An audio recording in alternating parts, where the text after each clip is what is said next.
안녕하세요. 구약스타디입니다. 히브리어 성경의 출애굽기 제목은 베엘레 쉐모트입니다. 그리고 이것들은 누구누구의 이름들이다, 이런 뜻입니다. 히브리어 성경은 고대 관습을 따라서 책 처음에 나오는 단어들을 책 이름으로 삼았습니다. 히브리어 성경의 출애굽기는 그리고를 의미하는 접속사 베로 시작함으로써 창세기와 출애굽기를 연결하고 있습니다. 출애굽기는 중요한 신학적 주제들과 패턴들을 담고 있습니다. 그래서 출애굽기 없이 나머지 성경을 함께 연결하기 어려울 것입니다. 출애굽기에 들어있는 중요한 주제들과 패턴들을 정리해 보는 것이 출애굽기 읽기를 풍성하게 해줄 것입니다. 오늘 영상에서는 신학적 주제들을 살펴보고 패턴들에 대해서는 다음 영상에서 다루겠습니다. 첫 번째 중요한 주제는 창조입니다. 출애굽기 1장 7절의 말씀을 보겠습니다.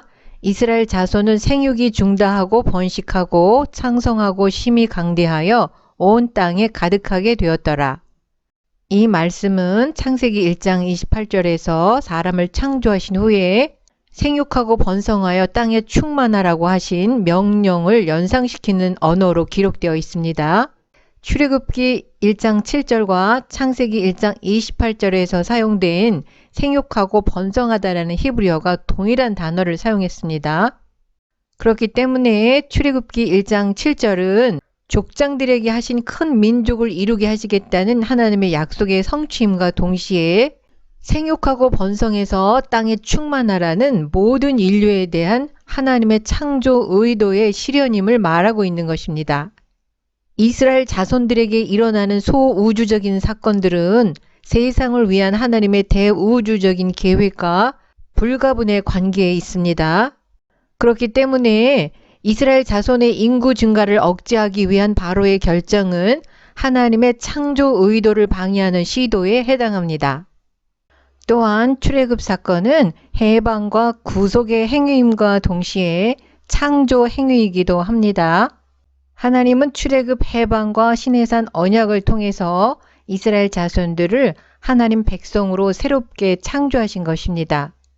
이사야 43장 1절 말씀입니다. 야곱아 너를 창조하신 여호와께서 이제 말씀하시느니라. 이스라엘아 너를 조성하신 자가 이제 말씀하시느니라. 너는 두려워 말라. 내가 너를 구속하였고 내가 너를 지명하여 불렀나니 너는 내 것이라. 여기서의 야곱은 이스라엘 백성을 말하는 것입니다. 분명하게 이스라엘 백성을 창조하셨다고 말씀하고 계십니다. 동시에 너를 구속하였다고 말씀하십니다. 창조하다와 구속하다가 동일한 문맥 안에서 사용되고 있는 것을 볼 수 있습니다.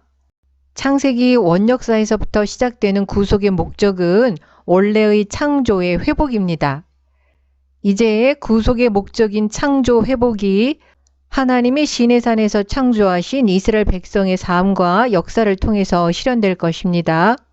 그렇기 때문에 이스라엘이 하나님으로부터 돌아서는 행위는 하나님 백성으로서의 이스라엘의 지위를 버리는 것이며 그렇게 함으로써 출애굽 이전 상태로 전락하는 것입니다. 호세아 1장 9절은 이스라엘 민족이 하나님 백성이라는 자신의 본질을 부정함으로써 이스라엘이 하나님 백성의 지위를 상실했다고 말하고 있습니다. 여호와께서 이르시되 그 이름을 로암미라 하라. 너희는 내 백성이 아니요 나는 너희 하나님이 되지 아니할 것임이니라. 로암미는 내 백성이 아니다라는 의미입니다. 또한 바로를 굴복시키기 위해서 하나님은 창조 요소들을 사용하셨습니다.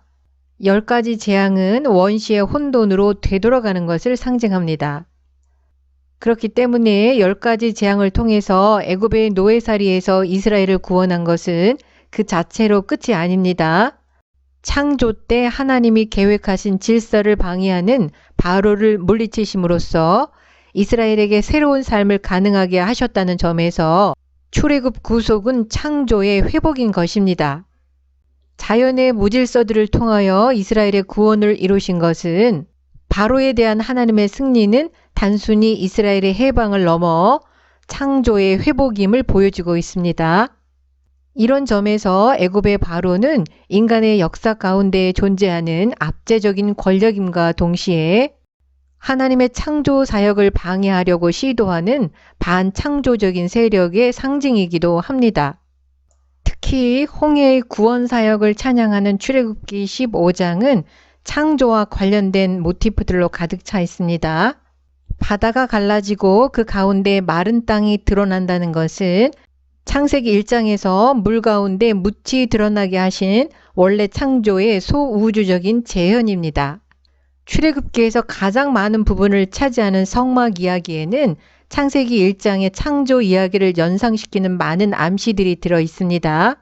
이것은 성막과 하나님의 창조를 연결하려는 저자의 의도를 뚜렷하게 보여주고 있습니다. 결론을 맺겠습니다. 창조의 관점에서 이스라엘의 구속은 이스라엘 자손의 해방을 넘어서 궁극적으로는 모든 피조물을 위한 것임을 보여주고 있습니다. 하나님께서 이스라엘을 선택하신 것은 피조 세계 전체와 관련되어 있다는 것입니다. 출애굽기 19장 5절 6절에서 이스라엘이 제사장 나라가 되며 거룩한 백성이 된다는 것이 세계가 다 내게 속하였나니라는 구절과 연관되어 나타납니다. 이 말은 제사장이 이스라엘 공동체 안에서 행하는 역할을 제사장 나라인 이스라엘이 여러 민족들 가운데 수행해야 한다는 것을 의미합니다. 출애굽기에서 두드러지게 나타나는 또 다른 주제는 야훼를 알미라는 주제입니다. 나를 여호와인 줄 알리라는 말씀이 출애굽기에서 자주 반복됩니다. 바로가 이스라엘 자손들을 보내라는 하나님의 명령을 들었을 때 바로가 가로되 여호와가 누구관데 내가 그 말을 듣고 이스라엘을 보내겠느냐. 나는 여호와를 알지 못하니 이스라엘도 보내지 아니하리라. 이렇게 답변합니다. 10가지 재앙은 바로의 답변에 대한 하나님의 응답입니다. 내가 내 손을 애굽 위에 펴서 이스라엘 자손을 그 땅에서 인도하여 낼 때에야 애굽 사람이 나를 여호와인 줄 알리라 하시매. 애굽 사람들은 심판을 통해서 야훼를 알게 되며 이스라엘 자손들은 자신들을 구원하시는 하나님의 행동을 통해서 야훼를 알게 됩니다. 여기서 알미란 지적인 알을 의미하기보다는 경험적으로 알게 되는 것을 의미합니다.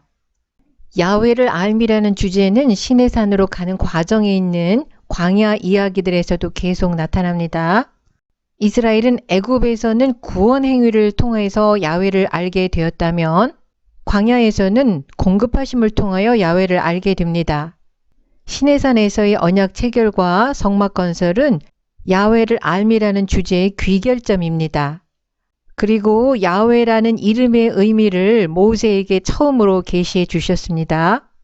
하나님의 임재 역시 출애굽기에서 중요한 주제입니다.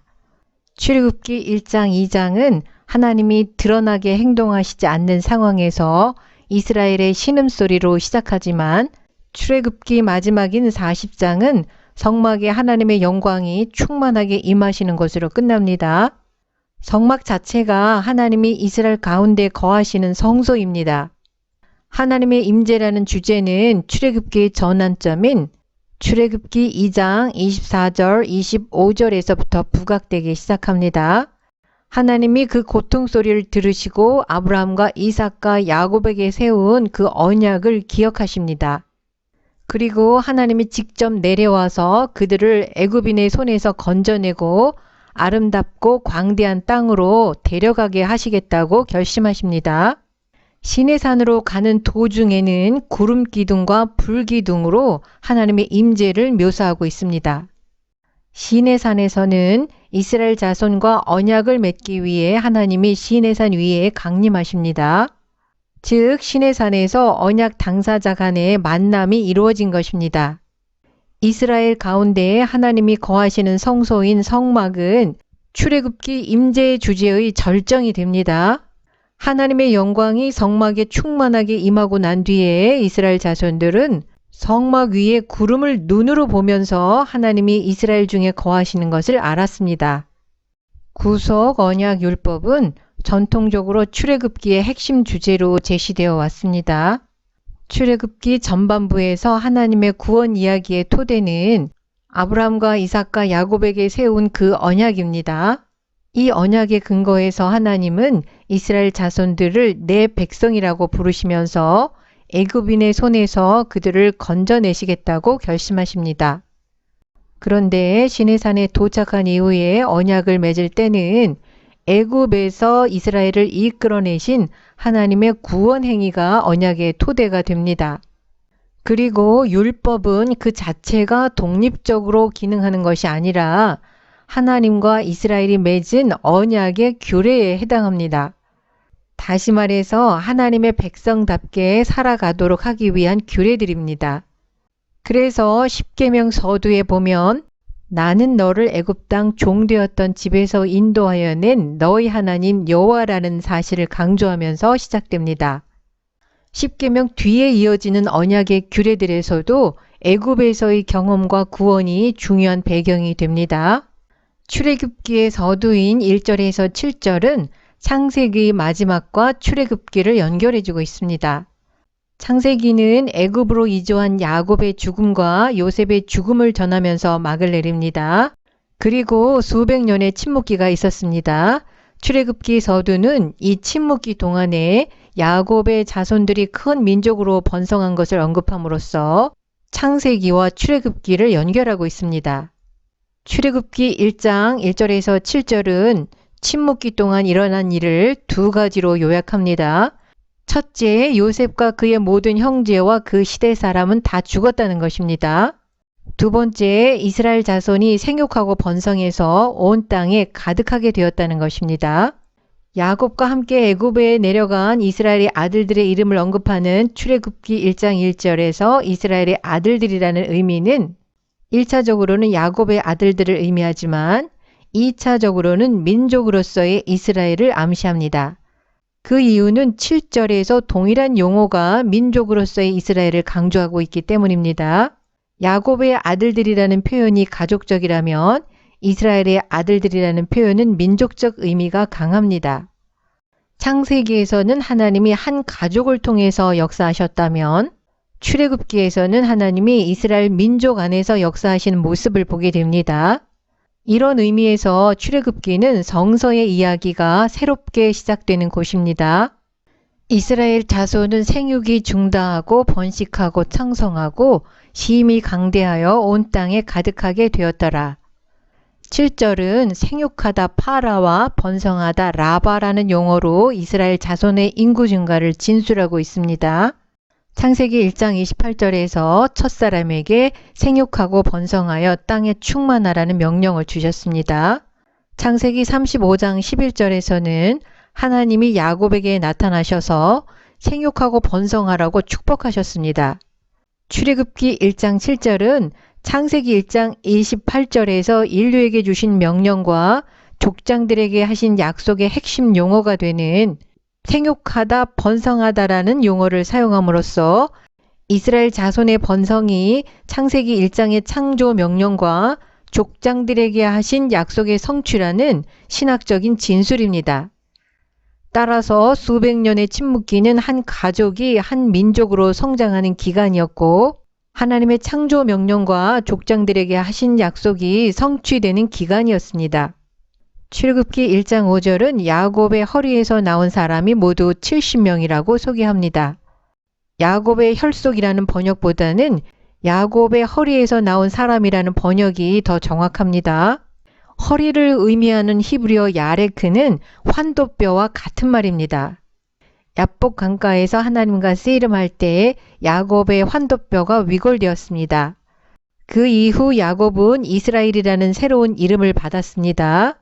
환도뼈가 위골되는 고통을 통해서 이스라엘이라는 새로운 정체성을 받은 야곱이 마침내 하나님이 약속하신 대로 큰 민족의 조상이 된 것입니다.